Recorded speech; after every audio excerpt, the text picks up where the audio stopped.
হক এসেছে কার কাছ থেকে? কয়েকজন এখনো জবান খোলে না, বলে আল্লাহ নাম বলে লাভ কি? সন্দেহ থাকতেও পারে। কোরআন এসেছে কার কাছ থেকে? এবার আল্লাহ রাব্বুল আলামিন বলেন, ওয়াকুলিল হাক্কু মির রাব্বিকুম, নবী হে বিশ্ববাসীকে আপনি বলে দিন কোরআন এসেছে আল্লাহর কাছ থেকে। আল্লাহর কাছ থেকে যে কোরআন আসলো বিন্দু পরিমাণ সন্দেহ নাই। সুবহানাল্লাহ।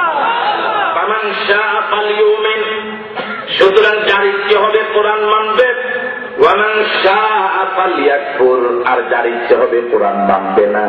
এই পৃথিবীতে আল্লাহ যত মাখলুকাত সৃষ্টি করলেন সবাইকে বিবেক দেন নাই, বুদ্ধি দেন নাই।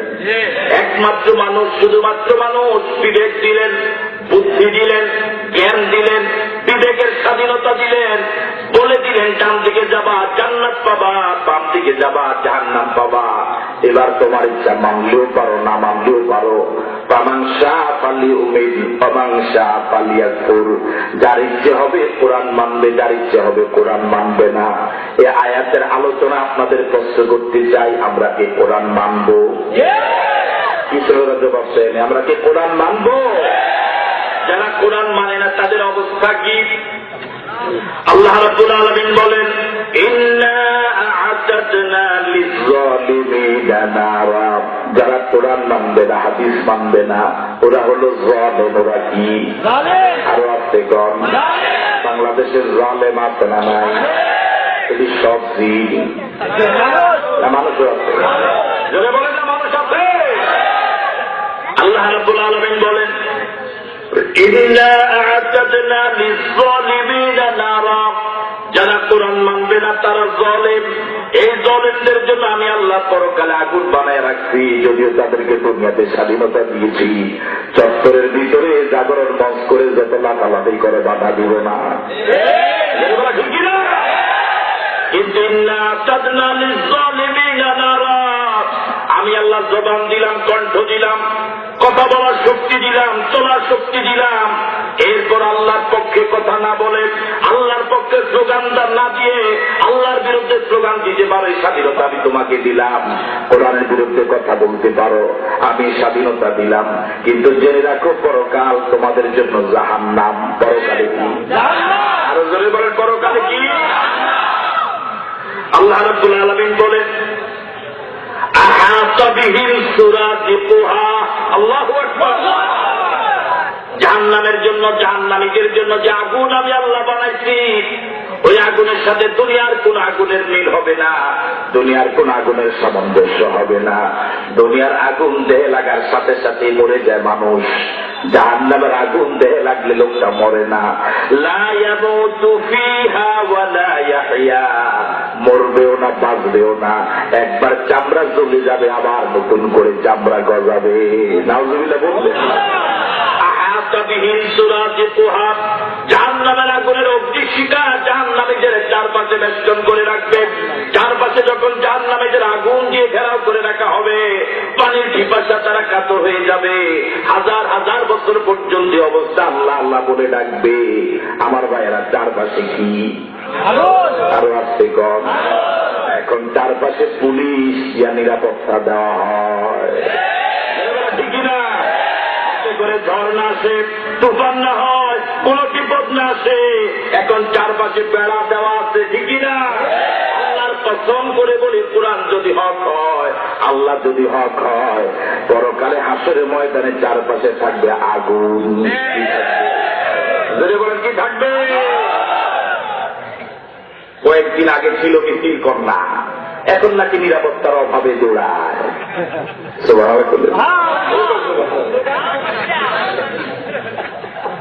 আল্লাহ রাব্বুল আলামিন বলেন, ওয়া ইয়াস্তাগীসু ইউগাসু বিমাইন কালমুহলি, চারপাশে জাহান্নামের আগুনে ঘেরা। হাজার হাজার বছর পর্যন্ত আল্লাহ আল্লাহ বলে ডাকবে, পানির পিপাসায় কলিজা শুকিয়ে যাবে।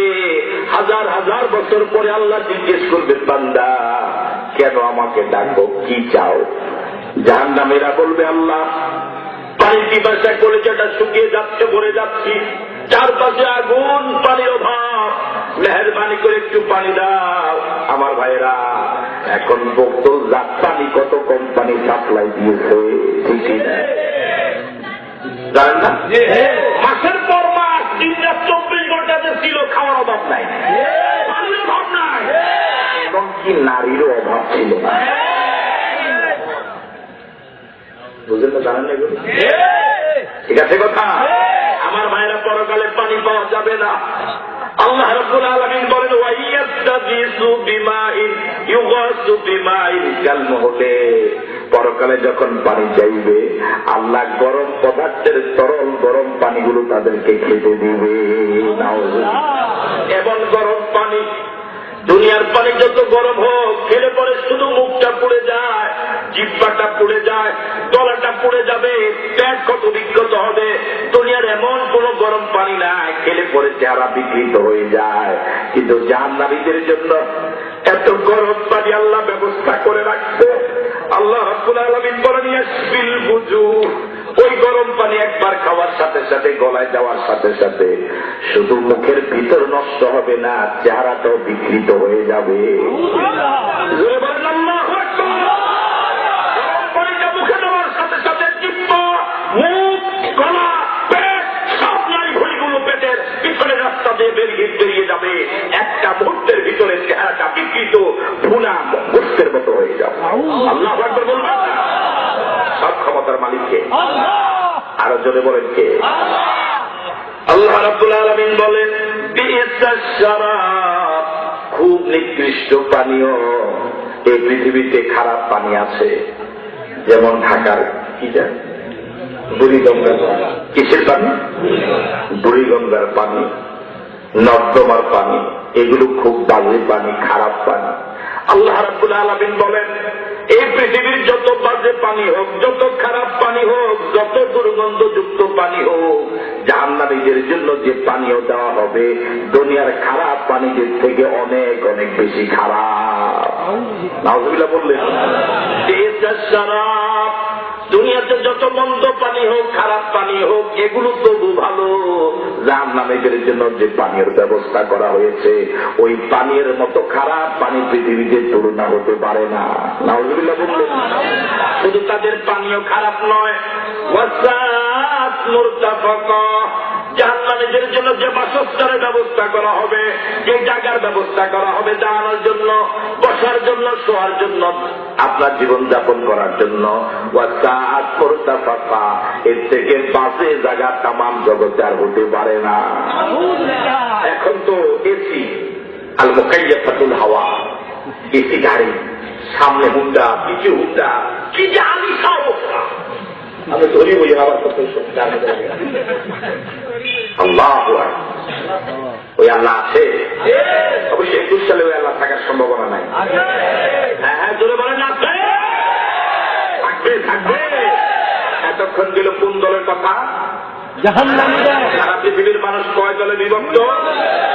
আপনাকে আমার প্রতি দেজা আলোচনা করলে শুনছেন তো?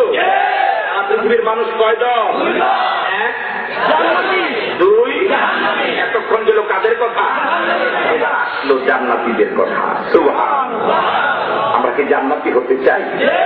জান্নাতি হতে চাই? কারা কারা হতে চাই? আল্লাহকে হাত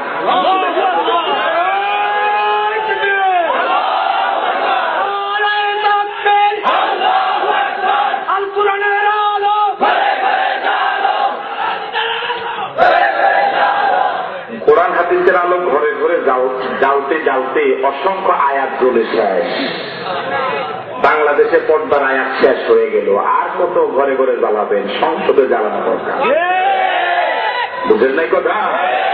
ঘরে ঘরে জ্বালানো দরকার, বেশি জ্বালানো দরকার কোথায়? এবার আসলো জান্নাতীদের কথা। একটু আগে যে আমরা সবাই হাত তুলে বলেছি আল্লাহ আমি জান্নাতি হতে চাই, আর কিছু করা লাগবে না, আল্লাহ জান্নাত দিয়ে দিবে। কিছু করা লাগবে?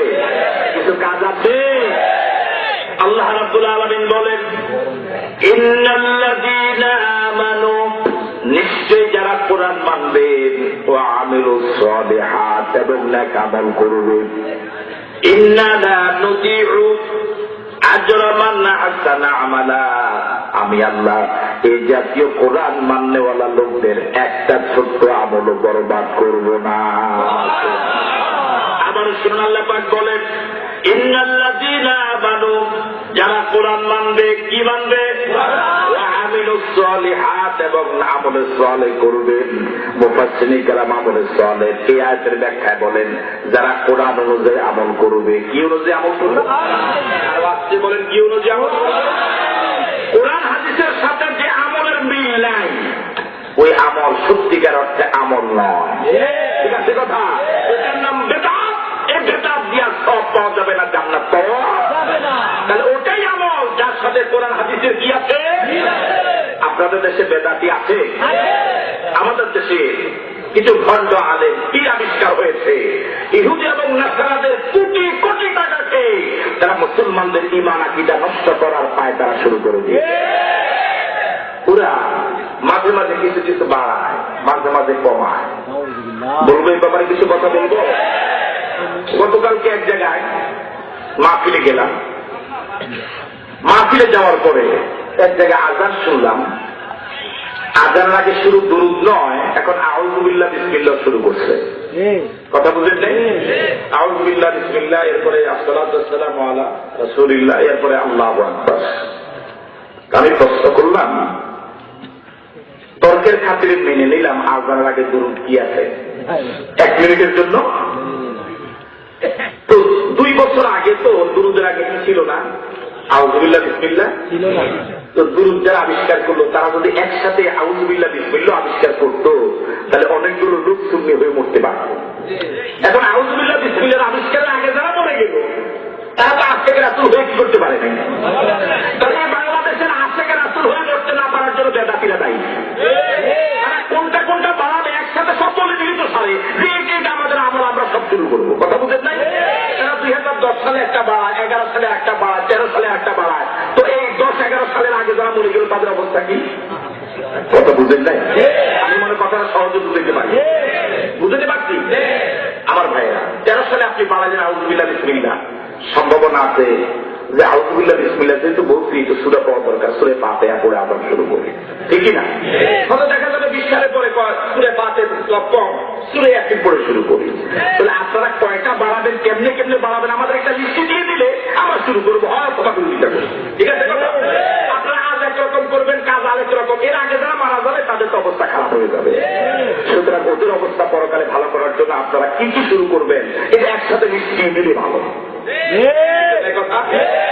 ওরা বলে আমরা তো ভালোই করি, এটা খারাপ কি ব্যাপার কিছু বলবো? দুরূদ শরীফ অবশ্যই ভালো, কিন্তু দুরূদ পড়ার নিয়ম আছে না নাই? আর কেসা নামাজ পড়তেন ফরজ কয় রাকাত, 4 রাকাতের ভিতরে একবার বসেন, কয়বার? মনোযোগ দিয়ে সব জবাব দেন, কয়বার বসেন? প্রথম রাকাতের পরে একবার না, প্রথম 2 রাকাতের পরে একবার। 2 রাকাতের পরে যখন বসছেন কি পড়ছেন? শুধু আত্তাহিয়াত। এরপরে দুরূদ পড়ছেন? পড়ছে মনে হয় পড়ছেন। এই শুধু 2 রাকাতের পরে আত্তাহিয়াতের পরে যদি কেউ দুরূদ পড়ে নামাজ হবে? শুধু নামাজ হবে? তাহলে কি বোঝা গেল? দুরূদ পড়লে নামাজও কি হয়ে যায়? যদি নিয়মে পড়েন, যদি কি পড়েন আপনি পড়লেন দুরূদ, নামাজ বাদ হবে কেন? যেহেতু নিয়ম নাই, যেহেতু কি নাই। এবার 4 রাকাতের পরে বসলেন, তাশাহুদ পড়বেন, তাশাহুদের পরে দুরূদ পড়বেন। এবার যদি দুরূদ না পড়েন নামাজ বাদ হয়ে যাবে। ঠিক আছে কথা? 4 রাকাতের পরে তাশাহুদের পরে দুরূদ না পড়লে নামাজ বাদ, আর 2 রাকাতের পরে তাশাহুদের পরে দুরূদ পড়লে নামাজ বাদ। ঠিক আছে কথা? তাহলে দুরূদ পড়ার একটা নিয়ম আছে না নাই? না আন্দাজে আপনি শুধু পড়লে শুরু হয়ে যাবে, একটা নিয়ম আছে ভাই, আছে। রাসূলকে আপনি কিভাবে সালাম দিবেন নিয়ম আছে না নাই? আছে। আমরা প্রতিদিন 5 ওয়াক্ত নামাজে রাসূলকে সালাম দিই তাশাহুদের ভিতরে। আসসালামু আলাইকা আইয়ুহান নবী ওয়া রাহমাতুল্লাহি ওয়া বারাকাতুহু। ঠিক আছে কথা? আমাদের দেশের অনেকে মনে করে দাঁড়ায়া রাসূলকে সালাম না দিলে বেয়াদবি হয়, এরকম মনে করে কি করে না? এবার আমি আপনাদের কাছে মাসআলা জিজ্ঞেস করি। আমি 2 রাকাত নামাজ পড়ছি, 2য় রাকাতে বসলাম, আত্তাহিয়াতু লিল্লাহি ওয়াস সালাওয়াতু ওয়াত তাইয়্যিবাতু শেষ। এবার কি দিব? এবার আমি চিন্তা করলাম আল্লাহ এখন তো রাসূলকে সালাম দিব, তা আমি বসে বসে সালাম দিলে তো বেয়াদবি হবে। আসসালামু আলাইকা আইয়ুহান নবী ওয়া রাহমাতুল্লাহি ওয়া বারাকাতুহু। নামাজ হবে? নামাজ হবে? কেন হবে না? নিয়ম আছে। কি আছে? আমি কি তাই কথাটা বলতে পারছি আপনাদেরকে? আল্লাহ, আর এই নিয়মটা বলে দেওয়ার জন্যই তো আল্লাহ খাদিক নবী এবং রাসূল পাঠাইছে, ঠিক কিনা? আমার ভাইরা, ওইটা জাতিরা লক্ষ লক্ষ টাকা খেয়ে মুসলমান সমাজের ভিতরে জবাব জুড়ে দেন না? ভালো লাগে? সাহাবায়ে কেরাম আল্লাহর নবীকে প্রশ্ন করেছিলেন, ইয়া রাসূলুল্লাহ, বান্দা কখন আল্লাহর কাছাকাছি চলে যায়? রাসূল বললেন, বান্দা যখন সিজদায় পড়ে যায় তখন আল্লাহর মাঝে আর বান্দার মাঝে কোনো পর্দা থাকে না। সিজদা ভালো না খারাপ? সিজদা যাওয়ার সময় কি পড়েন? যাওয়ার সময় কি পড়ে? আমার আপনার দেহের সবচেয়ে দামি অঙ্গ হলো কপাল এবং নাক, ঠিক আছে কথা? প্রাইমারি স্কুলে পড়ছি তখন দুষ্টমিগুলো সাদা কি দিত, নাকে খত দিত, বেশ যেটা কান দিয়া খত তুই কি রে, কিরে ভাই খত দিতেন না? আগে বুঝতাম না নাকে খতের অর্থ কি। নাকে খতের ব্যাখ্যা হলো এই যে তোমার দেহের সবচেয়ে দামি অঙ্গ নাক। আগের দিনে মুরব্বীরা মেয়ে দেখতে যাইতো, পুত্রবধূ নাক চাইতো, নাক চেষ্টা কিনা, ঠিক কিনা? এখন আল্লাহর দেহের বাড়িতে আমাদের দেশের সোনার ছেলেরা এখন আর মুরব্বীদেরকে পান সুপার নিয়ে পাঠায় না, এখন নিজেরই চয়েস করে ফেলে, ঠিক কিনা? তো এখন একটা ডাক দেয়, ডাক দিয়ে বলে তুমি কি দাও? নাকে খত দাও। খতের অর্থ হলো তুমি একটা মাদ্রাসার মুহাদ্দিস, প্রিন্সিপাল, প্রভাষক, তোমার শিক্ষা আছে, অর্থ আছে, বিত্ত আছে, তুমি যখন তোমার নাকটাকে মাটির সাথে মিশাই দিয়েছ, তোমার কোনো ইজ্জত নাই, কোনো সম্মান নাই, সব কিন্তু আল্লাহর পায়ে তুমি। ঠিক আছে কথা? সিজদার মধ্যে আমি আপনি আমার সব ইজ্জত আল্লাহ কুদরতে পায়ে লুটাই দিলাম। যাওয়ার সময় পড়লাম আল্লাহু আকবার, যাওয়ার পরে পড়লাম সুবহান রাব্বিয়াল আলা, সুবহান রাব্বিয়াল আলা, সুবহান রাব্বিয়াল আলা। আবার যখন মাথা উঠালাম বললাম আল্লাহু আকবার। ঠিক আছে কথা? এখানে কি কোন একটা কাজ খারাপ আছে? কোন একটা কথা কি খারাপ আছে? প্রতি রাকাতে সিজদা কয়টা? বলে না কয়টা? এখন আপনি যদি মনে করেন আল্লাহ সিজদা এত ভালো জিনিস, আল্লাহর কাছাকাছি হওয়া যায়, আমি তো অবসর মানুষ, প্রতি রাকাতে 3টা করে সিজদা দিয়ে দিব, হবে? হবে? আপনি তো দিলেন, ভালো হবে না কেন? নিয়ম নাই। ঠিক আছে কথা? আপনি কাজটা করলেন ভালো, কিন্তু রাসূলের তরিকা যদি না করেন, সুন্নি হবে না, সুন্নত হবে না, আর থেকে রাসূল হওয়া যাবে না। ঠিক আছে কথা? টুপি যে বিক্রি করে তাকে কি বলা হবে? টুপিওয়ালা। আতর যে বিক্রি করে, মাছ যে বিক্রি করে, ঠিক আছে কথা? সুন্নত যে আমল করে সেই তো সুন্নতওয়ালা, যে সুন্নত তরিকা চলবে সেই তো সুন্নি, ঠিক কিনা? পরে সব নবীর বিরোধিতা, আমি আসে গেছে। আমি কি কথা বুঝতে পারছি? আল্লাহ আমাদের সকলকে হেদায়েত নসিব করুন। ঠিক আছে কথা? আল্লাহ রাব্বুল আলামিন বলেন, ইন্নাল্লাযীনা আমানু, নিশ্চয় যারা ঈমান আনবে, কোরআন মানবে, আল্লাহ মানবে, হাদিস মানবে, নবী মানবে, ওয়া আমিলুস সালিহাত, এবং আমলে সালেহ করবে। তার মানে কোরআন হাদিস অনুযায়ী আমল করবে। যে আযানের সাথে কোরআন হাদিসের মিল নাই ওটা আযান নয়, যে জিকিরের সাথে কোরআন হাদিসের মিল নাই ওটা জিকির নয়, যে ইবাদতের সাথে কোরআন হাদিসের মিল নাই সেটা ইবাদত নয়। ঠিক আছে কথা? নফল নামাজ ভালো না খারাপ? ভালো। ওই তো বলতে না করা ভালো।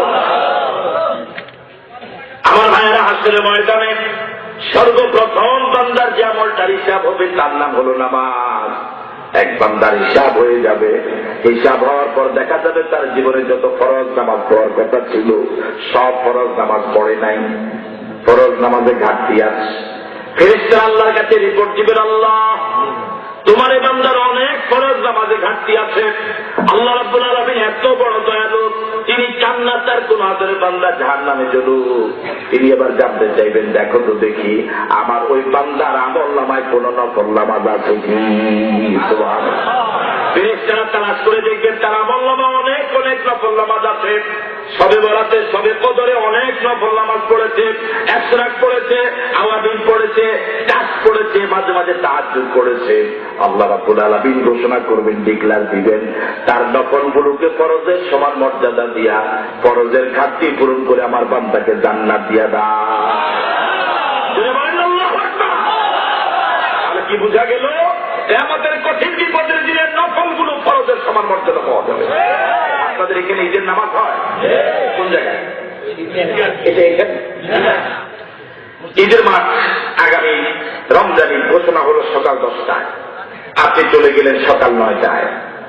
নামাজ থেকে কয়েক ঘন্টা আগে গেলেন। আপনি এখন চিন্তা করলেন 1 ঘন্টা খামোকা বসে থেকে লাভ কি? আবু নসর আসলামী বলেছেন নফলের খুব সওয়াব বেশি, আমি 1 ঘন্টা অন্তত 10 টাকা নফল নামাজ তো করতে পারবো। আপনি যদি ঈদের মাঠে ঈদের নামাজের আগে নফল নামাজ পড়া শুরু করেন, হবে? নফল করলেন হবে না কেন? এটা কি সুন্নত হবে না ফাজলামি হবে? জোরে বলেন না, সুন্নত হবে না ফাজলামি হবে? আপনি পড়লেন নফল নামাজ, ফাজলামি হবে কেন? ঈদের দিনে ঈদের মাঠে ঈদের নামাজের আগে কোন নফল নামাজ মাত্র পড়ে না।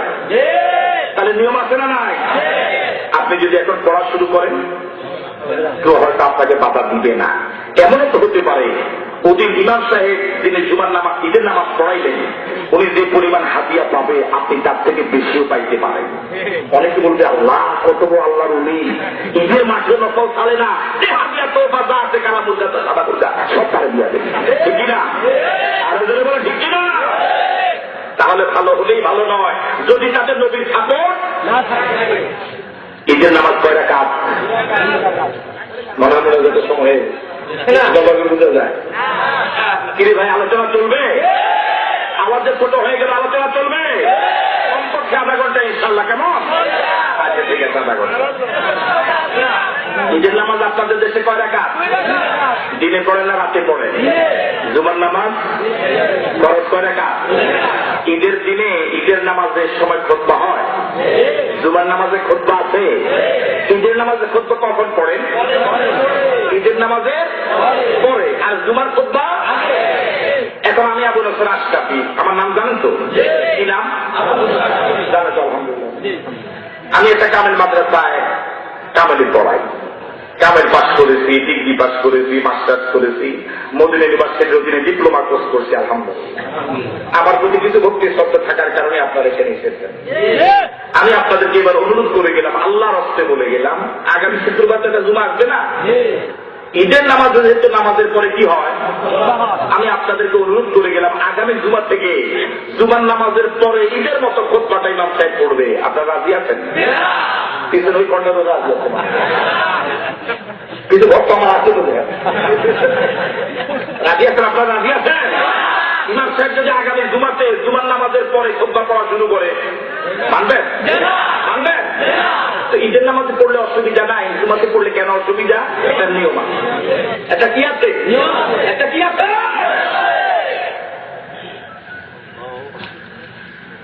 জুমার নামাজে আজান আছে? কি বলেন? আজান আছে না? আচ্ছা, জুমাতে মুসল্লি বেশি হয় না ঈদে মুসল্লি বেশি হয়? জুমাতে কয়েকবারই মানুষ, আর ঈদে কয়েক সমাজে। জুমা হয় সপ্তাহে একবার, ঈদ হয় বছরে মাত্র 2 বার। এবার আগামী শুক্রবারে জুমার দিন আজান হবে? কিন্তু আজান হবে না? আগামী রমজানের ঈদে আজান দিবেন?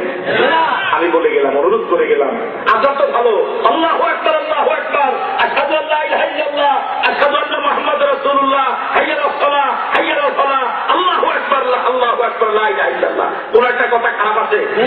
সবগুলো আল্লাহর কথা। আমি বলে গেলাম আগামী ঈদ উল ফিতরে আপনারা আজান দিবেন। যদি মুয়াজ্জিনে কেউ টাকার ছাড়া আজান না দেয় আমি টাকা দেব।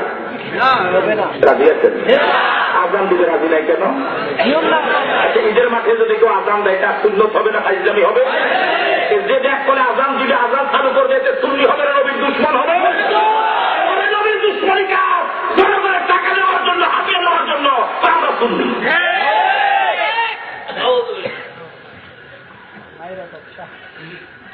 আমার ভাইরা, ঈদের নামাজে উঠে তাকবীর দেন, আল্লাহু আকবার, আল্লাহু আকবার। কয়বার? প্রতি রাকাতে 3 বার করে কয়বার? এটা জুমা তো চালু করেন, কেন করবেন না? ভালো করে শুনুন, আমাদের দেশের সুন্নতের নামে যা চালু হচ্ছে এগুলো সব ইরাকের শিয়া, ইরানের শিয়াদের কাজ। ভালো করে শুনুন, এখন মোবাইলের বদৌলতে সারা পৃথিবীর মানুষের হাতের মুঠোয় ইরানে যদি আপনার কোন আত্মীয় থাকে তাকে ফোন করে, তাকে খরচ করে যে তোমার দেশে আজান আগে কারা দুরূদ পড়ে, সুন্নিরা পড়ে না শিয়ারা পড়ে? আমার ভাইয়েরা, ইরাক ইরাক এবং ইরানে শিয়া যে আমলগুলো করে আমাদের দেশে সে আমলগুলো চালু হয়েছে, তবে লেবাস পরিবর্তন নাম কি হয়েছে? এই দেশে যদি শিয়ার নামে ওই আমলগুলো চালু হয়, বাংলাদেশের কোন মূর্খ সেটা মানবে না, করবে না। এই জন্য কাজ একটাই, শুধু নাম কি হয়েছে। চেঞ্জ। আমি কি কথা বুঝতে পারছি? আল্লাহ আমাদের ইমানকে হেফাজত করুন, আল্লাহ আমাদের আমলকে হেফাজত করুন, সত্যিকার আশিকের রাসূল হওয়ার তৌফিক দিন। আল্লাহ রাব্বুল আলামিন বলেন, উলাইকা লাহুম জান্নাতু আদনিন তাজরি মিন তাহতিহিমুল আনহার يحلون فيها من أساور من ذهب ويلبسون ثيابا خضرا من سندس واستبرق متكئين فيها على الأرائك الله أكبر আল্লাহ রাব্বুল আলামিন বলেন, বান্দা যদি আমার পক্ষ থেকে প্রেরিত কোরআন মানো, কোরআনের ব্যাখ্যা নবীর কথা হাদিস মানো, এই অনুযায়ী যদি আমল করো, আমি আল্লাহ তোমার জন্য এমন জান্নাতের ব্যবস্থা করে রেখেছি যে জান্নাতের শুরুতে কোনোদিন শেষ হবে না। আর কোরআন অস্বীকারীদের জন্য কি রাখছে? আর জান্নাতীদের জন্য জান্নাত। সুবহানাল্লাহ বললেন না? কেমন জান্নাত? জান্নাত আদনিন, চিরস্থায়ী জান্নাত, একবার ঢুকবার কখনো বের হওয়া লাগবে না। আল্লাহু আকবার। খুশি না বেজা? এই জন্য যত কম আওয়াজ দিয়া পারেন বলেন আল্লাহু আকবার। আল্লাহু আকবার অর্থ কি? আল্লাহ সবচেয়ে বড়, আলেমদের থেকে বড়, অবশ্য সরকার থেকে একটু ছোট। সরকার থেকে বড়,